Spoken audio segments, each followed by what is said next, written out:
வணக்கம், welcome to Laya's naturals and herbals garden. இன்றைக்கி நம்ம வீடியோ ஒரு அறுவடை எடுத்ததுலேருந்து தான் தொடங்குதுங்க. வெயில் காலம் ஆரம்பிச்சிட்டதுனால தோட்டத்தில் பெரிய அறுவடைகள் எடுத்துட்டோம் அப்படின்னே சொல்ல முடியாத நிலமை தாங்க. கொஞ்சம் சின்ன சின்ன அறுவடைகள். இது நான் உங்களுக்கு ஷார்ட்ஸில் போட்டிருப்பேன். நம்மளோட பிங்க் அடீனியம் விதைகளை ஸ்டோர் பண்ணுறதுக்காக எடுத்துகிட்டு வந்திருக்கேன். மழை காலம் வந்தோடனே நம்ம நிறையா சாப்ளிங்ஸ் போட்டுக்கலாம், புது கன்றுகள் போட்டுக்கலாம் அப்படின்ட்டு. பார்க்குறக்கு ஒரு பொமரேனியன் நாய்க்குட்டியோட முடி மாதிரி அவ்வளோ அழகாக இருக்குங்க. தொட்டு பார்த்தா கொஞ்சம் நேரம் அப்படியே தொட்டு தொட்டு வச்சுக்கலாம். காற்றுல பறக்குது. சினிமாலெலாம் அந்த பாட்டில் அப்படியே பறக்கும் இல்லைங்களா, அந்த மாதிரி இருக்குங்க இந்த விதை. எனக்கு இப்போ தான் நிறைய கிடச்சிதுங்க அடீனியம் விதை. இந்த சீசனில் என்ன காய்கள் நம்ம வாங்கவே இல்லை அப்படின்னா தக்காளி, கத்திரிக்காய், அவரைக்காய், வெண்டைக்காய் இந்த சீசனில் எனக்கு பெருசாக வரவே இல்லை அப்படின்னு தான் சொல்லணும். போன வருஷம் எனக்கு வெண்டைக்காவும் தக்காளியும் நிறைய காய்ச்சிதுங்க. இந்த வருஷம் வெண்டைக்காய் அவ்வளோவா வரல.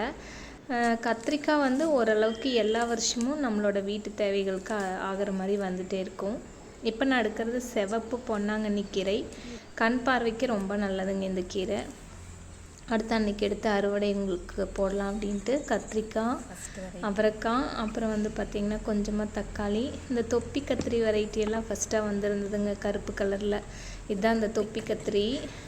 பின்னாடி பக்கம் பார்க்கும்போது நல்லா ஒரு விரிஞ்ச தொப்பி மாதிரி இருக்கும். நீல கத்திரி ஒரு 4-5 வெரைட்டி கத்திரி இன்றைக்கி நம்மளுக்கு கிடச்சிது.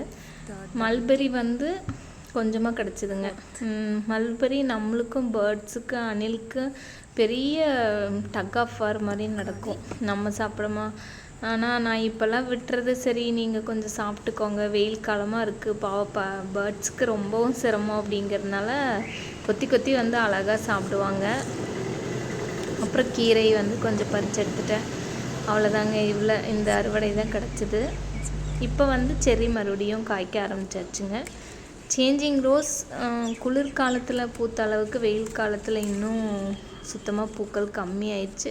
வெட்டி விடலான்னா இன்னுமே ஒவ்வொரு கிளையிலையும் ஒரு 6 பூ 7 பூ இருக்கிறதுனால வெட்டி விடுறதுக்கும் பூவோடு வெட்டி விடுறதுக்கும் மனசு இல்லாமல் அப்படியே வச்சுருக்கேன். ஒரு 3 பூ 4 பூன்னு வரும். ஒரு நாள் எடுப்போம், அதையும் ஒரு நாள் எடுக்கிறதில்ல. பாருங்கள், நல்லாவே கலர் மாறிடுச்சு இன்றைக்கி. ஆனால் குட்டி ஆயிடுச்சுங்க சைஸு.